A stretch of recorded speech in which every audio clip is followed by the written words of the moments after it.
हो गया हटा लिया चालू कर लिए 10-15 मिनट होता है 20 minute. Establishment of company power July course class 8 history voyages of discovery. Voyages का अर्थ होता है समुद्री यात्रा, समुद्र मार्ग से यात्रा, नए देशों को खोजने के लिए समुद्र मार्ग से यात्रा करना। Between the 7th and 14th century, Arab trader dominated the trade between East and West. इस चैप्टर में हम लोग पढ़ेंगे कि यूरोप की कंपनियां भारत से व्यापार करने के लिए किस प्रकार हमारे देश में आई। हमारा देश व्यापार के लिए प्राचीन काल से ही प्रसिद्ध रहा है। प्राचीन काल से ही विभिन्न देशों के लोग हमारे देश में आते रहे हैं। कुछ लोग ज्ञान के लिए आए, कुछ लोग व्यापार के लिए आए। शुरू में अरब के व्यापारी भारत के सामान को खरीदकर यूरोप के देशों में पहुंचाते थे और कॉन्स्टेंटिनोपल जो था, जिसे हम इस्तांबुल भी कहते हैं, वो बीच का सेंटर था। अरब के व्यापारी भारत के सामानों को लेकर कॉन्स्टेंटिनोपल पहुंचाते थे और वहाँ से यूरोप के व्यापारी उस सामान को लेकर यूरोप के देशों में ले जाते थे। तो अरब के लोग इसमें मिडिल मैन थे। दे टुक स्पाइसेस माने मसाले। भारत मसाले के लिए विश्व में प्रसिद्ध है, अभी भी प्रसिद्ध है। केरल का तट, केरल का जो कोस्टल एरिया है, वेस्टर्न घाट मसाले के लिए जाना जाता है। Textile, sugar, Indigo and saltpetre from India by sea to ports on the Persian Gulf and Red Sea. The goods were then carried over land to Europe. यही मतलब है जो हमने थोड़ा देर पहले बताया। यूरोप के व्यापारी लैंड रूट से भारत के सामानों को कॉन्स्टेंटिनोपल ले जाते थे और वहाँ से, जो अभी हमने थोड़ी देर बताया। In 1453 Constantinople, the capital of Eastern Roman Empire, fell on the Turk and the Arab could no longer take goods safely over land to Europe.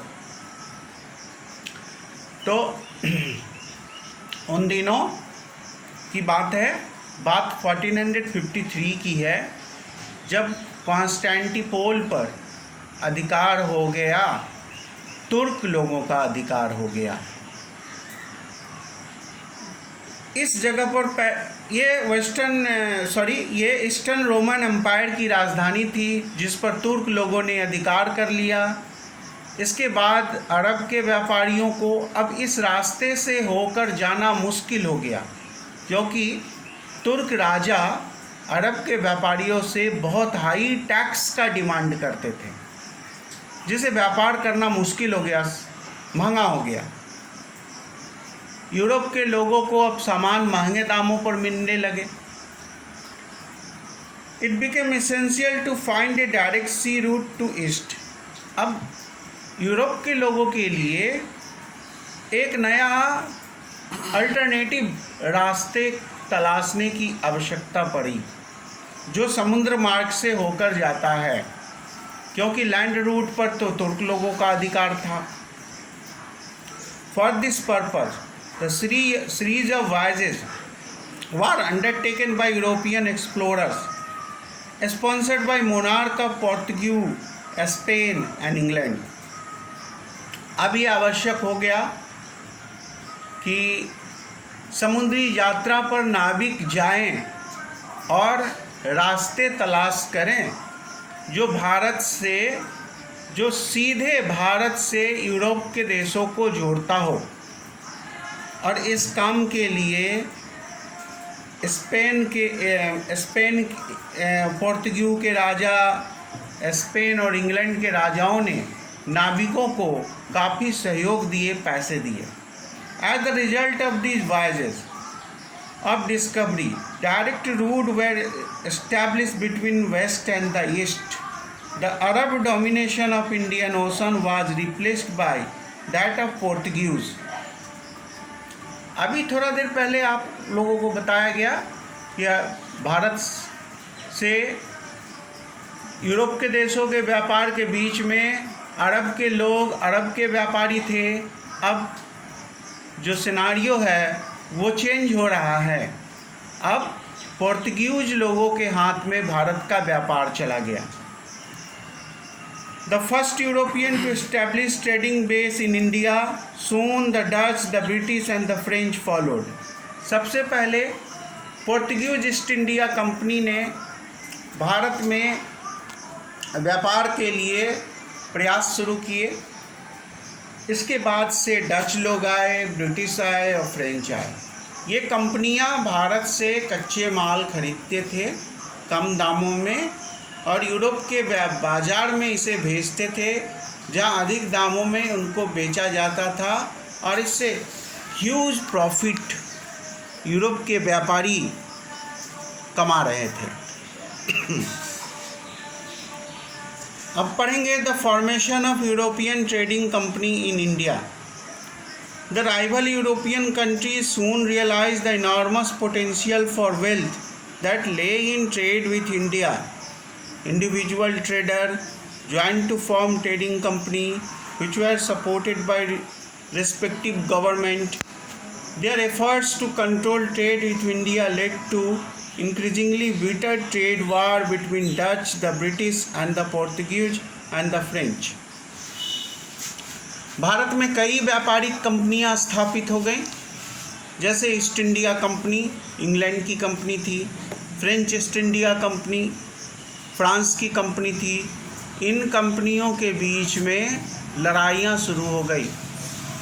सब लोग अधिक से अधिक व्यापार करना चाहते थे, भारत के व्यापार में अधिक से अधिक शेयर प्राप्त करना चाहते थे, जिसके लिए लड़ाइयाँ शुरू हो गई भारत में। देखिए क्या देखिए, the Portuguese had trading settlement at Goa, Daman, Diu, Salsette Bassein and San Thome. The Dutch East India Company was formed in 1602, established factory in Masulipatam, Surat and Cochin.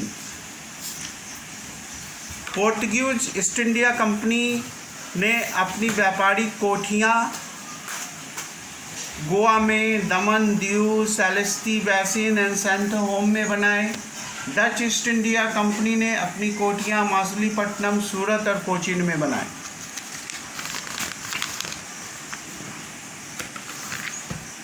The French were the last European power to enter. The French factory came at Surat in 1668. France acquired Mahe in Malabar on the west coast. Mahe पर अधिकार किया। By 1740, the value of its trade with India halved that British India Company. The British East India Company The British East India Company was founded in 1600 by a group of enterprising businessmen. England के business करने वाले लोगों ने एक company बनाई जिसे east India company कहते हैं। On 31 December 1600, queen Elizabeth one granted a charter written statement. Charter का मतलब written statement to the company, giving it permission to trade. England की महारानी क्वीन एलिजाबेथ ने ईस्ट इंडिया कंपनी को भारत के साथ व्यापार करने के लिए परमिशन दिया। Return for share profit. कितना मिनट है? बस।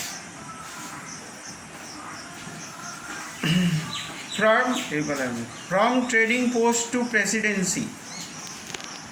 The early visit of company ship to the east were for exploration. शुरू में ईस्ट इंडिया कंपनी के लोगों ने एक्सप्लोरेशन, नई चीज़ों को खोजने के लिए समुद्री यात्राएं करते थे. The captain of the ship sought out suitable place and asked for permission to trade with local ruler. स्थानीय राजाओं से ये कंपनी के लोगों ने व्यापार करने का अधिकार प्राप्त कर लिए. If trade provide profitable, the captain set up trading post called factory. Factory in the more successful area, group of factory developed which were known as settlement.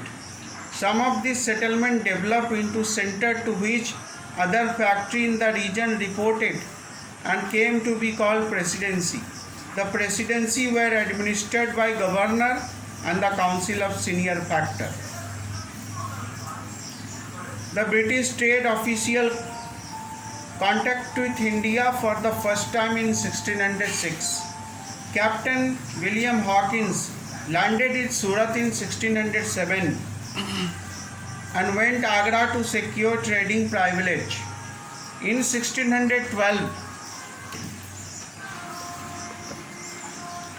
a farman was obtained from Mughal Emperor Jahangir, giving permission to set up factory in Surat. Surat was nominated as company center of trade in the east. In 1615, King Vance of England sent Thomas Roe as ambassador to the court of Jahangir. Sir Thomas Roe received permission in 1616 to set up factory in many parts of the Mughal Empire. Next कल होगी पढ़ाई.